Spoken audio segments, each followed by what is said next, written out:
Quý vị đứng ở ngoài có thể giơ tay thật cao lên được không ạ?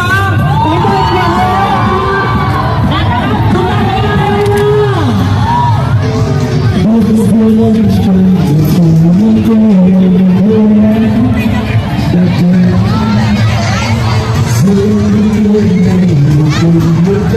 những video hấp dẫn.